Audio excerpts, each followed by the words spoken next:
Welcome to Two Woke Bonnets, a podcast where we revisit the classic TV shows of our Gen X childhoods and see how well they hold up today.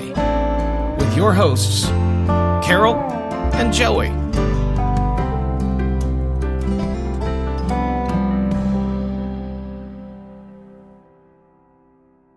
Hello and welcome to the Prairie. This is Carol. And this is Joey. And you may hear a periodic chirping behind me because my fire alarm is chirping at me. So ignore that. Life gets in the way sometimes, and I can't reach it without a tall ladder. So no, it's a bluebird.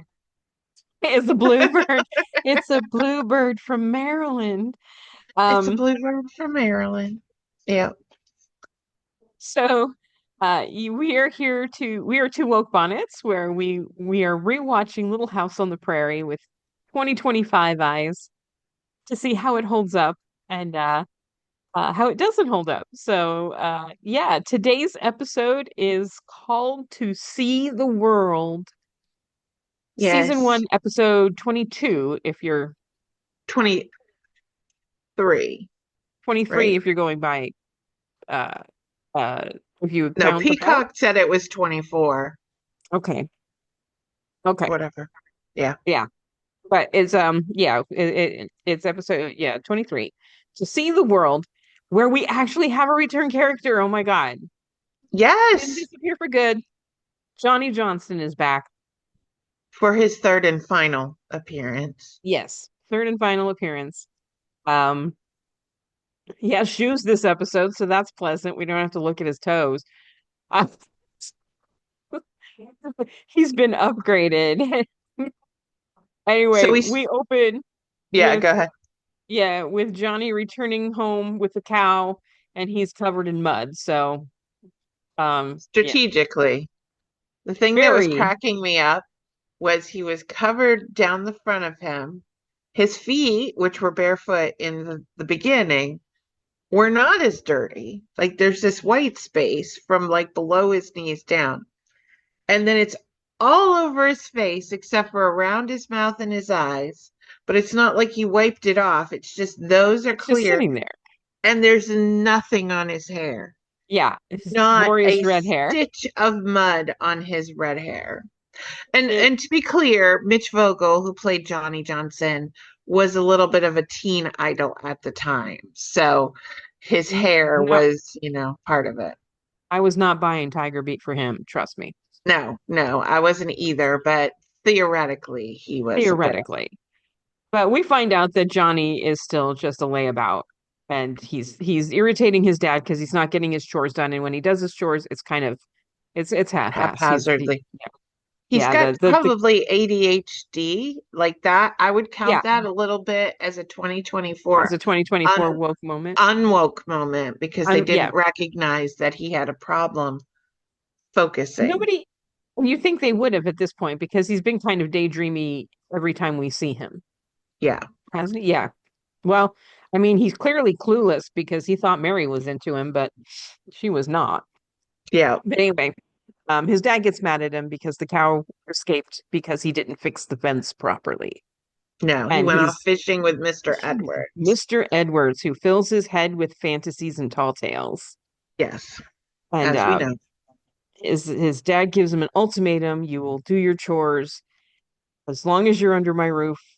You none of this nonsense. And if you not, you can leave.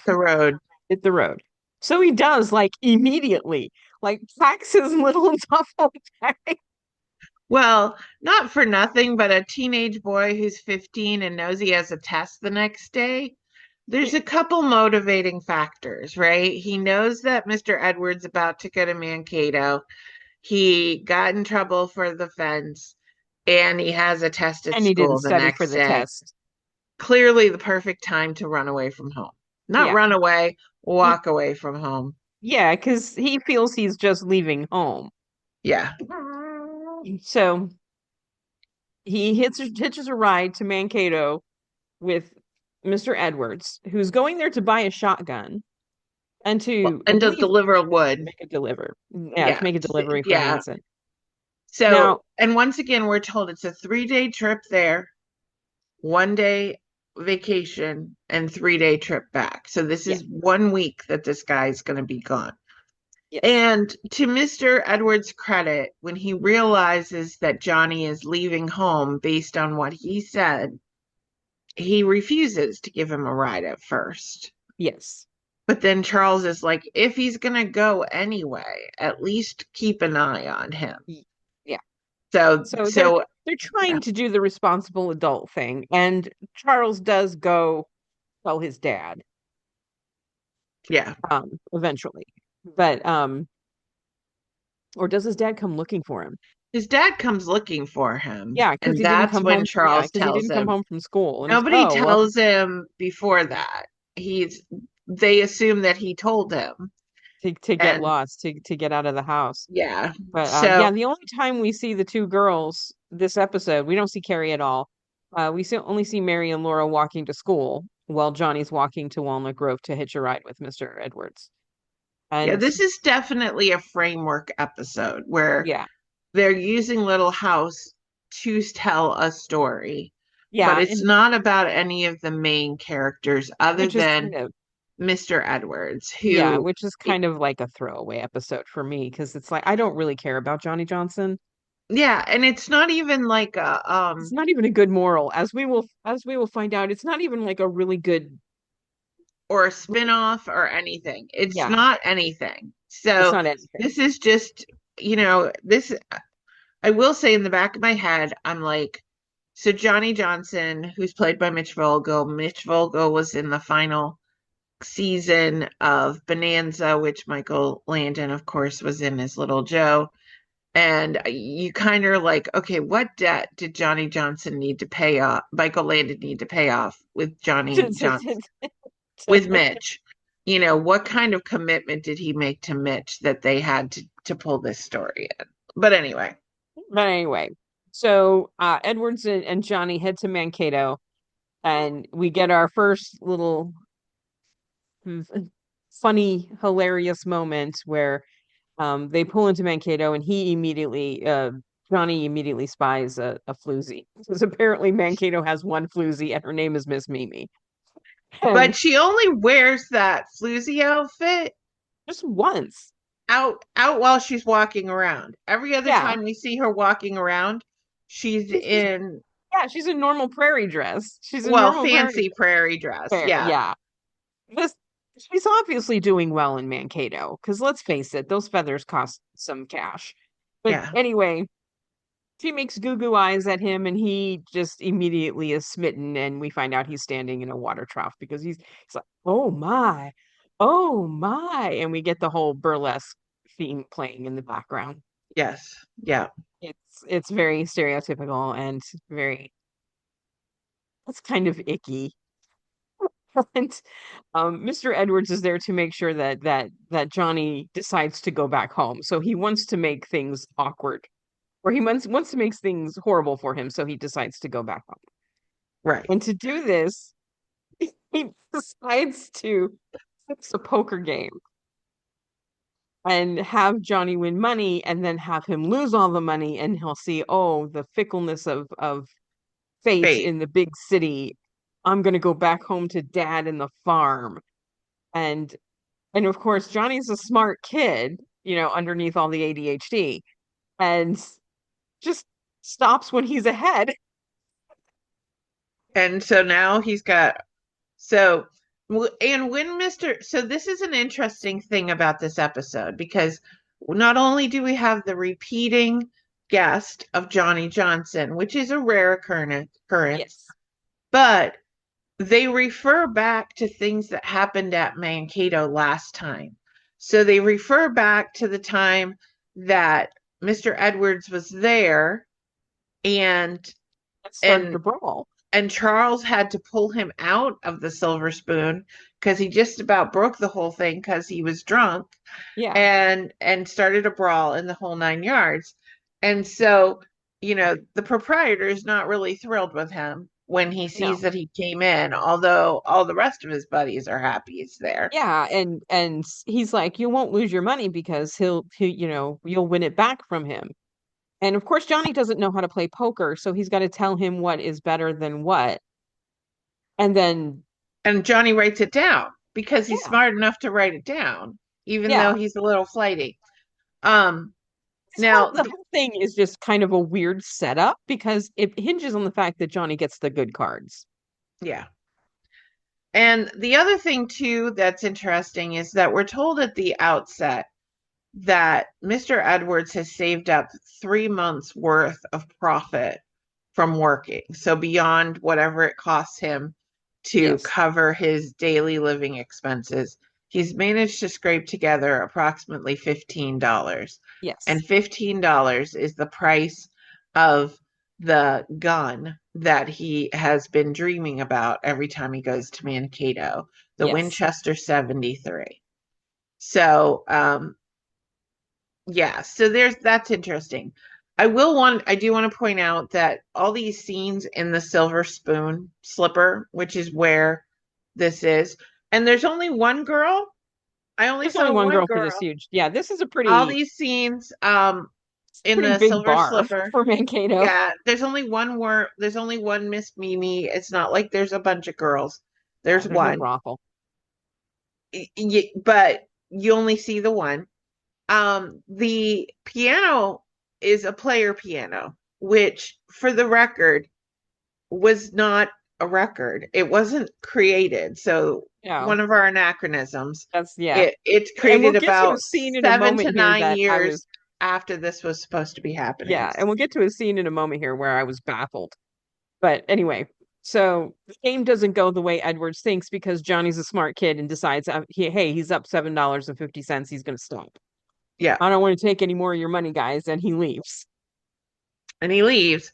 And so his four buddies are like, dude, that's our $6.43 that he Yeah, just walked off with.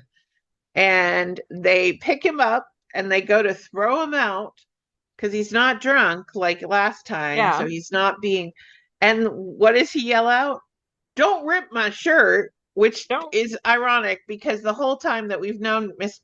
Edwards, he's always had a ripped pocket. yeah. In spite of Mrs. Ingalls having a Goes soft spot fixing for his him, stuff. she never Yeah, it fixes his shirt pocket. And he and ends because up with a stake on he his hasn't gotten eye. married yet. He ends up with a stake in his eye, which again is also interesting because Where'd they get the steak? where did they get the stake? And the stake costs money Yeah, because Miss Mimi, when she heard about the plan, said, well, what's my take in this? And they're like, you won't get any money, but you could feel good about yourself. And she's like, no, I want a steak dinner. So did he like cheat her out of the steak dinner I guess he cheated so her that out of he the could steak put it dinner on his because he eye? had. And was he going to cook the steak dinner himself? Like, Would he have the steak? I It doesn't don't matter. know. Plan I don't falls know. apart, Yeah. and now Johnny has $7.50 to get himself to Minneapolis, which is his next goal. Well, now yeah, yeah.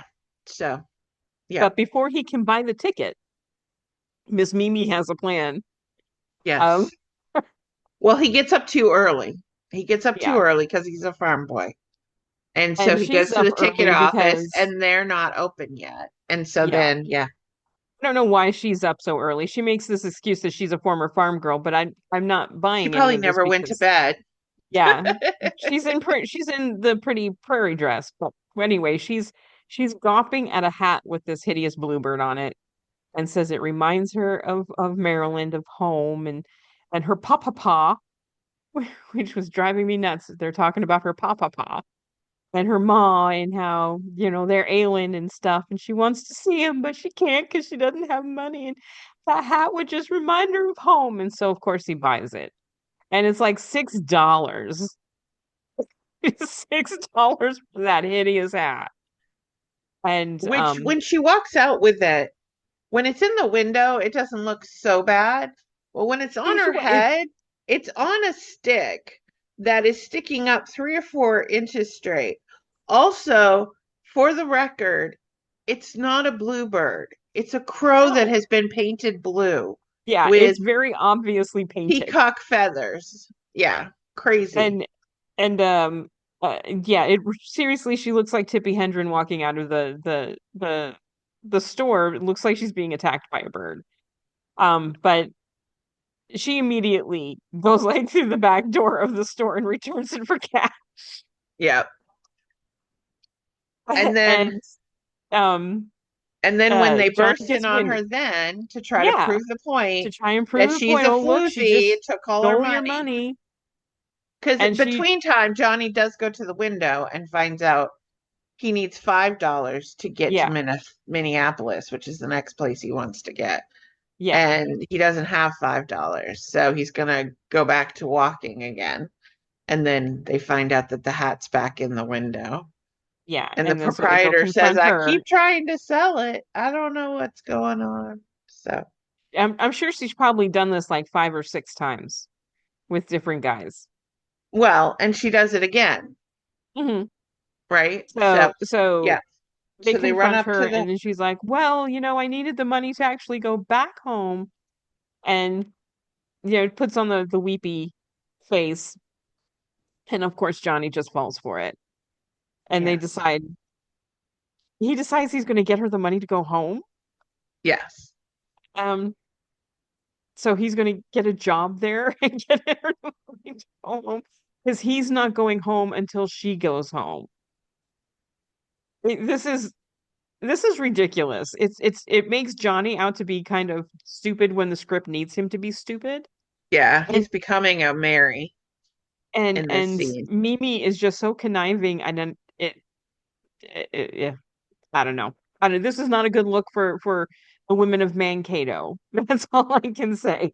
Because she is the only woman of Mankato that we see. It's just all Yes. Mimi. There's no other women. There's no other women in this scene except for the very beginning.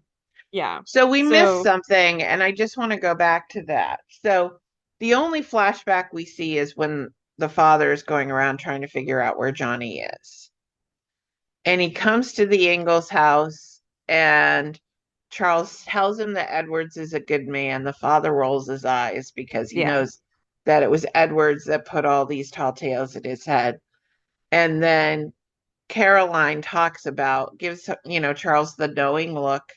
And then she says, I just can't imagine having one of my children out there and not knowing where they are and stuff. And then Paul said, well, that's why I have girls, because they never run away. Except Laura did. He had to fish Laura off the top of a freaking mountain. Yes, with And Ernest Borgnine. Yes. yeah, yeah. So that was your like, kids have already, and they will continue to run away. yes. Well, and it was just that irony of they had the foresight to mention flashbacks, but they forget one of the very big episodes where Yeah, they the did run big away. So massive anyway, episode of the season, the two-parter of the season, where they actually lost a child. to But the anyway, mountain. Anyway, yeah, anyway. Back to Mankato. Edwards goes to Mimi and says, "Here, I'll tell you what I'm gonna do. I will give you the money to go home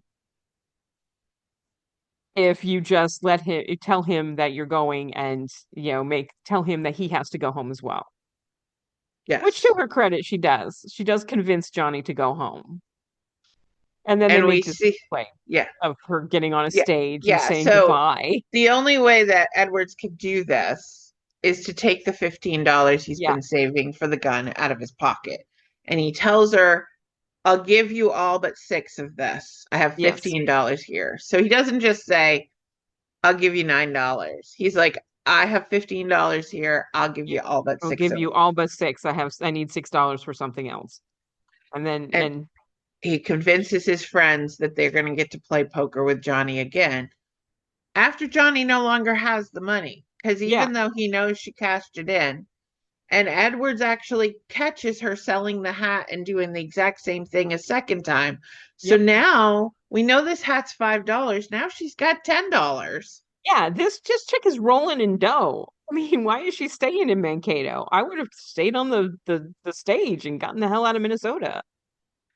But But I she don't know, but didn't. she seems to be making a good living in Mankato, so I'm not judging Yeah, the so honey. there's this These guys are tearful scene stupid. where she says goodbye. Yeah, tearful scene, and then she goes around the block Mr. Edwards and Johnny drive Actually off go home. back to Walnut Grove.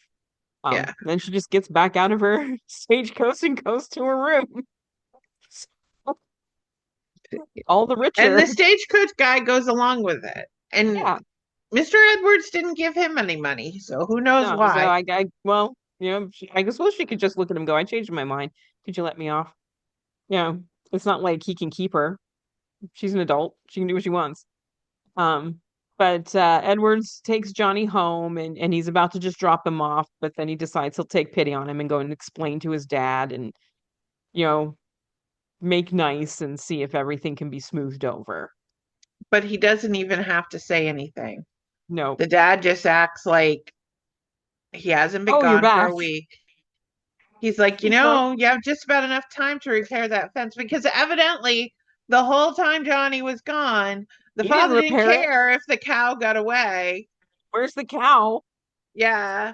Like, what have you been doing with the cow the whole time?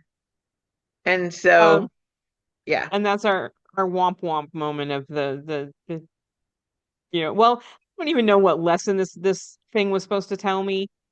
Stay home, kids, stay in school. It doesn't even say that he goes back to school. We never see him again, so. No. It's like, And it's not grow like his up. dad was telling him get, good grades and go to college or anything. He was just pissed that he wasn't doing his chores. Yeah. Because he says, well, guess if he's left, guess I'll have to do his chores and my chores. They're no longer his chores if he's not living there anymore. Yeah. But anyway. Um, So it was more just a Johnny episode. and Whatever. it's supposed to be funny, but at the same time, it's like this dad doesn't care. The dad Well, really. I was thinking about it and I'm like, the problem is that your son runs off after you tell him either do the chores or don't live here anymore. He can't like go running off because he doesn't have a Caroline to do all the work while he's gone.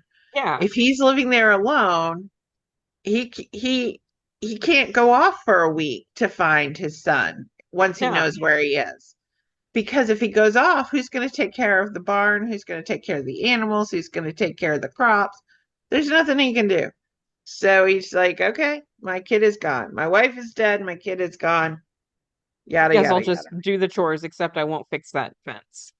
Yeah. But So, this just seemed like a very muddy episode. It can't have Johnny like get anywhere because then you're just telling kids, hey, leave school and you can see the world.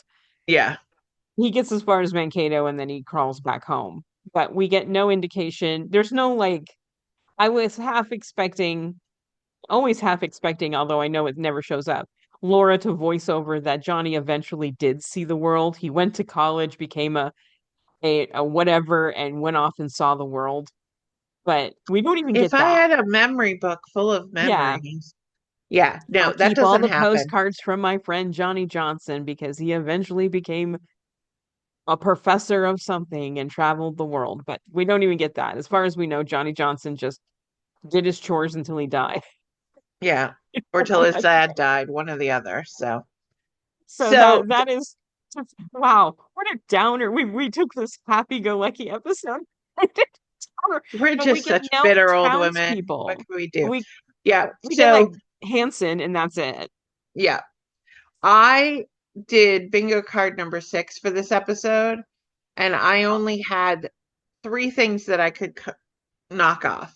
The free space for Jack, just because it's the free space. Yep. Ma and Pa sharing a knowing look, because we kind of had that when the father showed up at their house, and Old Man Tucker. Everything else, because it wasn't really a 1970s woke moment, in my opinion, No. other than kids shouldn't leave home. It wasn't anything major. And, there was no town folk that disappeared. I mean, this is Johnny's last This is thing, Johnny's but last, but we can't really this call is him him because he showed up. reappearing. Yeah. Yeah. So we did We have can maybe count his dad because we never see his dad again, and this is right. supposed to be an established farm. But yeah, Yeah. I only had four, which is the 2024 Unwoke moment, Old Man Tucker, the free space, and someone gets hurt because I guess Johnny's heart was broken. Oh Well, no, and Mr. and Edwards Isaiah got gets the punched crap in beat the out of him. eye. Yeah. Yeah, Isaiah gets beat up. Yeah. Um, so So yeah, we this did is kind have of a a throwaway lot. episode. We have a lot of guests in this Yes. episode because it's away from the town. So Mitch Vogel, Johnny Johnson, we've covered him in the past. He ends up kind of leaving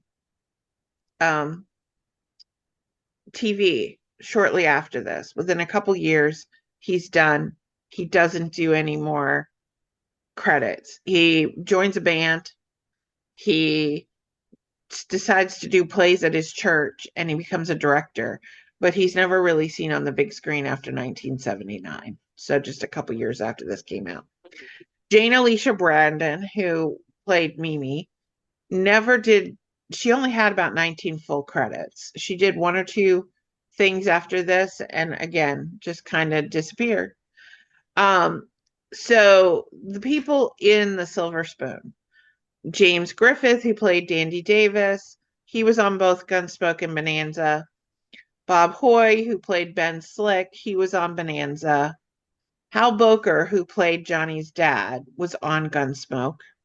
Michael Ross, who played Squint, had 170 credits, but didn't appear on anything, so he must have been friends with one of the others.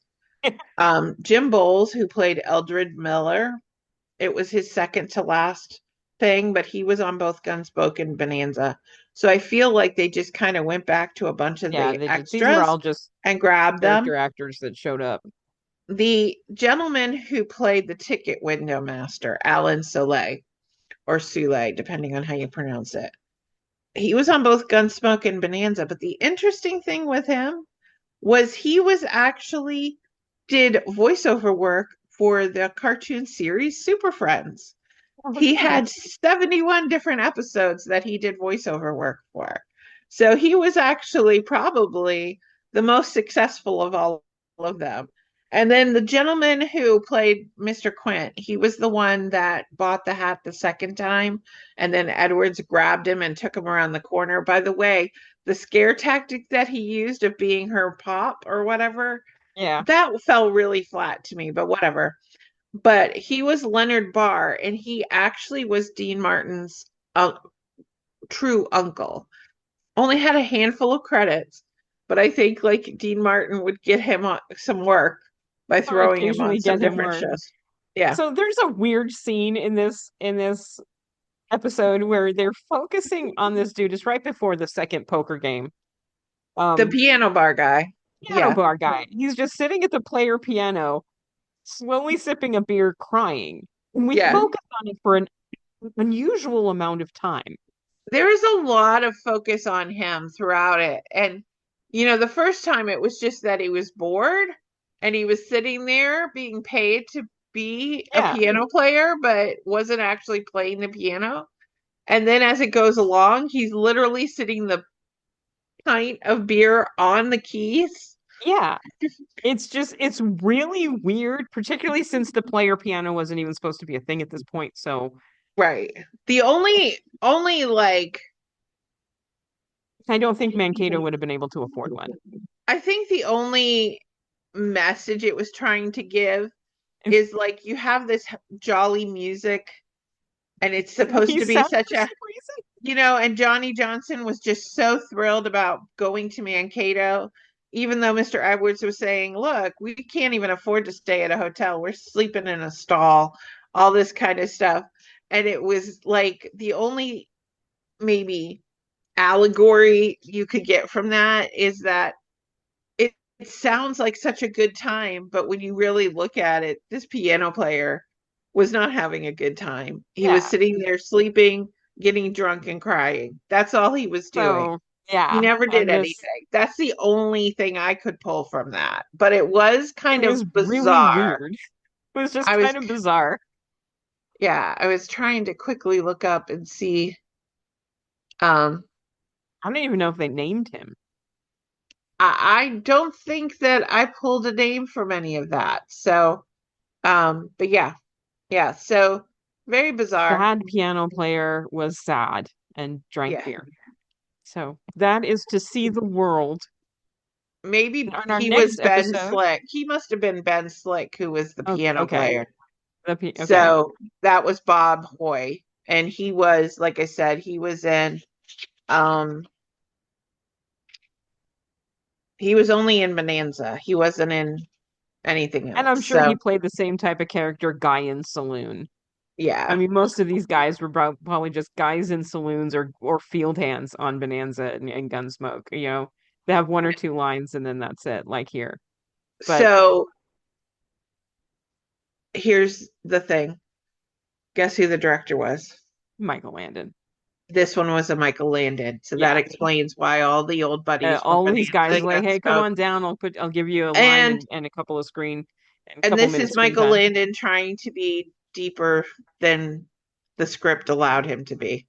Yeah, than this throwaway script allowed him to be. So it's kind of like that scene where they started with focusing on the bluebirds in the nest, and then later on was the babies, and it was just like him trying to be so creative. Trying to be a bigger director than he actually was. Yeah.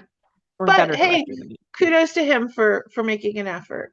But sometimes and for giving these guys work. So Yep. Maybe he was giving them their SAG hours so they could stay on the healthcare or whatever it was. Probably a very real possibility. Yeah. So but that's on it. On our next episode, it is the last episode of season number 1. So Founders Day is our next episode. So until then, we'll see you on the prairie. Bye. Peace, Carol. Bye. Thanks for listening to Two Woke Bonnets. To find out more and to download your bingo card, visit twowokebonnets.com. And don't forget to like and subscribe wherever fine video and audio podcasts are played.